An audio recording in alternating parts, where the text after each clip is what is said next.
Sa iba pang balita, daan-daang mamay naman ang mabibiyayaan ng libreng dental mission na inilunsad ng Embahada ng Islamic Republic of Iran sa lungsod Quezon. Ayon sa mga opisyal ng Embahada, mas palalawigin pa nila ang pagkakaloob ng tulong sa mga nangangailangang Pilipino. Kabilang na dito ang pagbibigay ng serbisyo sa mga kapatid ditong mga Moro sa Mindanao. Narito ang aking report.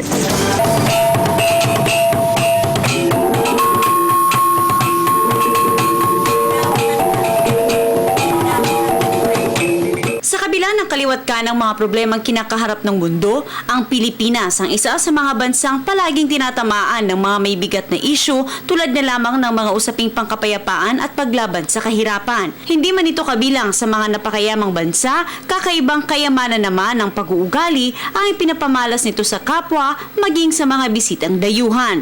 Mapagmahal, may malasakit, masiyahin at iba pang mga kaugalian na talaga namang tumatatak sa kahit na sinuman. I see the people of the Philippines, they are so kind, generous, and they have a family-oriented, and hospitality is between them very strong. We decided for serving the people of the Philippines. We organize this kind of program, medical mission and fit mission. In this year, 15 times, I decided for organizing with cooperation with some teachers in the universities and Iranian students. Kaya naman isang dental mission sa lungsod Quezon ang pinaunahan ng Embahada ng Islamic Republic of Iran sa bansa, katuwang ang Global Half Filipino-Iranian Association sa tulong ng mga dentista mula sa Manila Central University, mga graduating students mula sa nasabing universidad, University of the East, Central Escolar University at ng katuwang Dentistry Club. Hatid nila ang libreng serbisyo ng pagpapabunot, mapabata man o matanda. It's a long time that we are thinking how we can serve and how we can show our feeling toward the Filipino people. And you know that it's a long history of being Iranian here.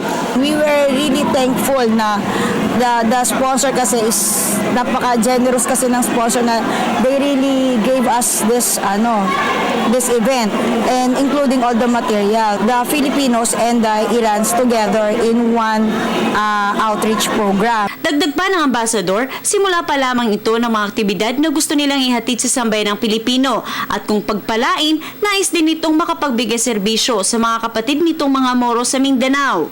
Of course, this is our dream to be active economically and also these sort of activities for the medical team and also humanitarian aid. In fact, Iran always has been ready. It's only a matter of just agreements and also the process that as soon as we reach those agreements, we are going to be in the Mindanao. Anya, ang Iran ay isang Muslim country, kaya naman suportado nito ang panawagang pangkapayapaan sa Mindanao ng mga kapatid nitong Muslim. Tulad nila, hangad din nilang maging maunlad na bansa ang Pilipinas. Of course, Iran has been always a long-standing supporter of the peace in Mindanao. In 1996, with the other peace process and the negotiation, and also with this, we are always strongly supported the peace process. We are only thinking that after the passage of the law, whatever going to be happened in the next few months, international community, the Islamic countries would come to the help of the Muslims in Mindanao and also the government of Philippines to pass over all these issues. Lubos na pasasalamat at pagkatuwa ang nadarama ng ating mga kababayan sa dumating na tulong na ito.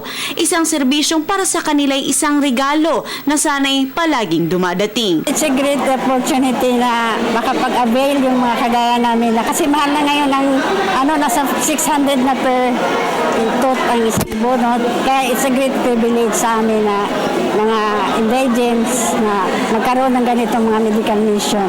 Sana throughout Philippines o throughout the world na makatulong kayo. Parang kagat lang ng langgam. Excited to. Mapa-Muslim man sa bansa o hindi, kilalanin ng mga Muslim sa likod ng SCAMI ang mga Moro. Para sa Telebisyon ng Bayan, Princess Habiba Sarif.